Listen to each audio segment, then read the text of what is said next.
మాట్లాడినివ్వండి మాకు అభ్యంతరం. I'm not yielding sir, I'm not yielding sir, I'm not yielding. అధ్యక్ష, నల్లగొండలో fluoride బాధలు, దేవరకొండలో పసిపిల్లల అమ్మకాలు, పాత బస్తీలో మైనారిటీ తీరని బాలికల వివాహాలు, మహబూబ్ నగర్లో గంజి కేంద్రాలు, పాలమూరు నుంచే 14 లక్షల మంది వలసలు ప్రతి సంవత్సరం. అధ్యక్ష, ముఖ్యమంత్రి రేవంత్ రెడ్డి గారి సొంత నియోజకవర్గం కొడంగల్లో ప్రతిరోజు 2 బస్సులు అధ్యక్ష బొంబాయికి పోయేది. కొడంగల్లో, నారాయణపేటలో, మక్తల్లో ప్రతిరోజులు 2 బస్సులు. అదేవిధంగా అధ్యక్ష, ఆ బస్ స్టాండ్కు పోతే ఆ వలసలను చూసి సలసల కాగే కన్నీళ్లను గారుస్తూ ఆ భార్య పిల్లల ఏడుపులు.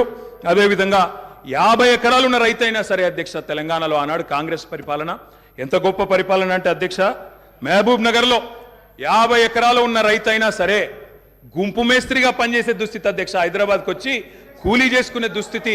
ఇది వాస్తవం అధ్యక్ష, వారికి కూడా తెలుసు. ఒక్క మాటలో చెప్పాలి అంటే తప్పకుండా చెప్తాం, అన్ని చెప్తాం. గౌరవ అధ్యక్ష కేటీఆర్ గారు చెప్తా గౌరవ కేటీఆర్ గారు ఒక్క నిమిషం, డిప్యూటీ సీఎం గారు మాట్లాడతారు. ఒక్క నిమిషం. అధ్యక్ష, ప్రభుత్వం మారింది, ప్రజలు అత్యంత ప్రజాస్వామ్యయుతంగా తీర్పిచ్చారు.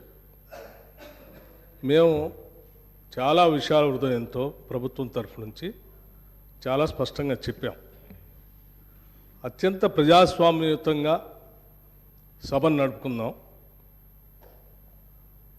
ఉన్నటువంటి విషయాలపైన లోతుగా చర్చిద్దాం, నిర్మాణాత్మకమైనటువంటి సూచనలు మీరు ఏమిచ్చినా మేము తీసుకోవడానికి సిద్ధంగా ఉన్నామని చెప్తా ఉన్నాం. మొట్టమొదటి సమావేశం, మొట్టమొదటి రోజు వారు గవర్నర్ ప్రసంగం మీద ధన్యవాదాలు చెప్పే తీర్మానంలో కొంత పెద్ద మనసుతో ఈ ప్రభుత్వం చెప్పినటువంటి మాటలను స్వాగతిస్తున్నామనో, లేకపోతే అదే రీతిలో మనం ముందుకు పోదామనో అలా చెప్పుకుంటూ సభ నడిపించడం కోసం ప్రయత్నం చేయాలి. కానీ మొదలుపెట్టమే వారు అసలు ఒక దాడి మొదలుపెట్టినట్టు మొదలు పెడితే ప్రభుత్వానికి తప్పనిసరి పరిస్థితుల్లో మీకు మేము అనుకున్నటువంటి ప్రజాస్వామ్యయుత సభ నడిపేదానికంటే మీకు సమాధానం చెప్పే కార్యక్రమంలో ఆ స్ఫూర్తి కూడా దెబ్బతినేటట్టుగా వారు మాట్లాడుతున్నారు. అది కరెక్ట్ కాదు. దయచేసి మీరు ఏం చేశారనుకుంటున్నారో చెప్పండి, మేము ఏం చేయాలనుకుంటున్నారో చెప్పండి. దాని ద్వారా రాష్ట్రానికి ఏమైనా చేద్దామనేటువంటి ఆలోచన ఉండాలి తప్ప మీరున్న టైంలో గంజి సెంటర్లు ఉన్నాయి, మీరున్న టైంలో అసలు నీళ్ళే లేవు. నీళ్ళు ఏడలేవండి. ఆర్డబ్ల్యూఎస్ పథకం ద్వారా మొత్తం రాష్ట్రంలో దాదాపు 70 నుంచి 80% నీళ్ళు ఇచ్చారు.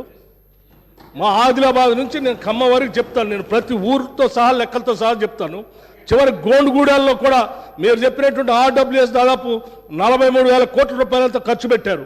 ఏడాది ఒక్క గ్రామంలో నీళ్ళు వస్తున్నాయండి. ఇప్పటికి కూడా ఐటీడీఏ నీళ్ళే తాగుతూ ఉన్నాం, వేసినటువంటి బోర్లు బావిలో నుంచి నీళ్ళు తాగుతున్నామని చెప్తా ఉన్నారు.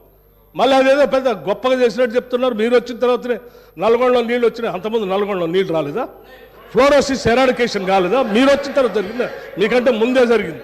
మీరు ఇంకా కట్టినటువంటి ఆర్డబ్ల్యూఎస్ పథకం కింద కట్టినటువంటి సంస్థల్ని, వ్యవస్థల్ని, ఆస్తుల్ని అన్నింటినీ కూడా ధ్వంసం చేసి తాళాలు వేసి పనికి రాకుండా చేశారు. వాటి మీద కూడా లెక్కలతో మేము బయటకు తీస్తాం, రివ్యూ చేస్తాం. అధ్యక్ష, దయచేసి మీరు చెప్పండి. ఎస్, మీరు 10 ఏళ్ళు పాలన చేశారు, ప్రజలు తీర్పిచ్చారు.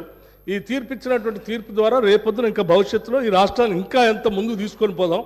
మీరు ఏదైనా ఉంటే సూచనలు చేయండి. మీరు వినటానికి సిద్ధంగా ఉన్నాం, అమలు చేయడానికి కూడా సిద్ధంగా ఉన్నాం. Thank you. గౌరవ కేటీఆర్ గారు అధ్యక్ష, సబ్జెక్టే మాట్లాడుతున్నా సార్. నేను ఆ గవర్నర్ ప్రసంగంలో ఏం చెప్పినా దానికే సమాధానం చెప్తున్నా. 10 ఏళ్ళు విధ్వంసం జరిగింది అన్నారు. మరి 10 ఏళ్ల విధ్వంసం గురించి మాట్లాడితే 55 ఏళ్ల విధ్వంసం గురించి మాట్లాడాలన్నా వద్దా? 55 ఏళ్ళు కాంగ్రెస్ పరిపాలన